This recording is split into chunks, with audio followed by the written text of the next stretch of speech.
La théologie de la Nouvelle Alliance est un principe herméneutique, ou une grille d'interprétation des Écritures qui constitue un pont entre la théologie dispensationaliste et la théologie de l'Alliance. Cela ne veut pas dire que la théologie de la Nouvelle Alliance s'est placée intentionnellement entre la théologie dispensationaliste et la théologie de l'Alliance, mais que la théologie de la Nouvelle Alliance partage des points communs avec elle, et que nous ne pouvons pas la définir sans elle. La théologie dispensationaliste considère essentiellement que les Écritures se déroulent en une série de 7 dispensations. Une dispensation peut être définie librement comme le moyen par lequel Dieu gouverne ses actions avec l'homme et la création.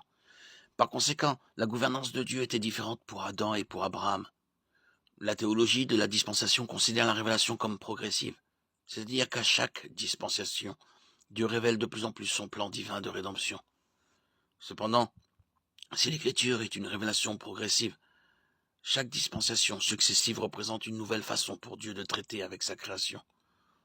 En d'autres termes, selon la théologie dispensationaliste, il existe un niveau élevé de discontinuité entre les dispensations et une fois qu'une ancienne dispensation est terminée et qu'une nouvelle commence. L'ancienne manière de faire les choses sous l'ancienne dispensation est remplacée par la nouvelle dispensation, et chaque dispensation est typiquement introduite par une nouvelle révélation de Dieu. Ainsi existe-t-il une distinction très nette entre Israël et l'Église, deux peuples différents ayant deux destins différents aux yeux de Dieu. L'Église est considérée comme une parenthèse entre les relations de Dieu avec l'État d'Israël, et le royaume restauré promis à Israël s'accomplira au cours du millénarium. D'ici là, c'est l'âge de l'Église, le temps des non-juifs, appelés aussi les gentils. La théologie de l'Alliance est à l'opposé de la théologie de la dispensation, bien que les deux s'accordent sur le fait que l'Écriture est progressive.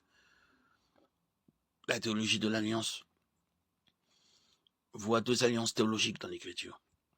L'alliance des œuvres a été introduite dans le jardin entre Dieu et l'homme, durant laquelle Dieu promettait à l'humanité la vie en cas d'obéissance, et le jugement en cas de désobéissance, puis rétabli au Sinaï, lorsque Dieu a promis à Israël une longue vie et la bénédiction du pays à condition qu'il obéisse à la loi mosaïque, mais aussi l'expulsion et le jugement en cas de désobéissance.